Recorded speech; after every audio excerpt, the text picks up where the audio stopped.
Imagine meeting Jesus and you say, Lord, I'll follow you. And what he says in reply is, okay, follow me now. Give up everything and follow me now. Would you do it? In Matthew 8, verse 13 to 22, it talks about a scribe who tells Jesus, I'll follow you wherever you go, but let me bury my dead first. But Jesus says, the dead will bury their own dead. Follow me. For context, in Jewish times back then, burying the dead was of highest importance. So the fact that Jesus said, forget about it and follow me, what it means is Jesus should take the highest importance in our lives. Now, what are your attachments? Is it grades, money, looks, your friends, family, your plans, your identity? If these things are more important than Jesus, then we cannot be followers. Jesus has to be put first, and everything else should follow. Imagine a train. There's an engine car at the front, and it pulls the other cars to move forward. But imagine if the engine car is at the back, and now the engine has to push the others forward, but a train doesn't work that way. It won't move forward. Another analogy is, if you have to put rocks in a container, if you put the small pebbles first and the big ones after, it would not fit. But if you put the big rocks first and then you put the smaller pebbles after, the small pebbles will fill up the small creaks of space and it will fill properly in the jar. In the same way, when we put God first, everything else will follow.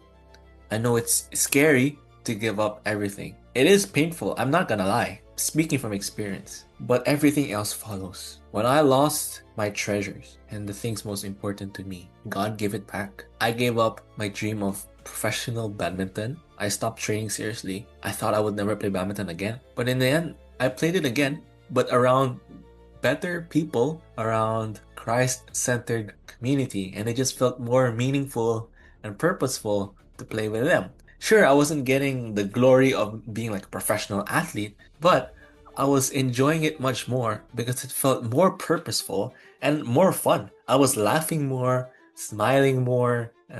The games were more exciting. When God takes away something so that you can follow Him, He's still keeping in mind you. He knows what you like. He knows what your passions are. But He will give it if you put Him first. The world makes us prioritize our own heart first. On social media, you see people who say chase your dreams, and as long as you follow your heart, you will get the life you do want. But if we look around, the people who follow their hearts, there's something empty, or when we follow our hearts, we're more likely to fall into sin. Because one of the biggest tricks that the devil puts into us is, go ahead, try it, you like it. That's what he said to Eve, and that's what he says to a lot of us nowadays. What we need is an anchor. That's why Jesus says to put Him first, because that way we have a filter when we try to pursue something. Is it to honor Jesus?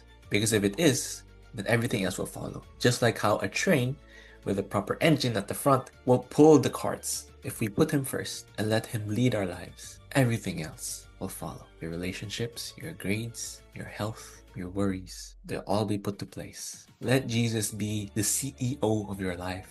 Let Him be the master, and let us be the students that follow Him, even more important than anything else. So if you see or would meet Jesus face to face or in prayer, and He asks you, follow me, give up your most important thing. Let's have the willingness and eagerness to say, yes, I'll give it up for you. Where do you want me to go next? God bless you. See you tomorrow. Amen.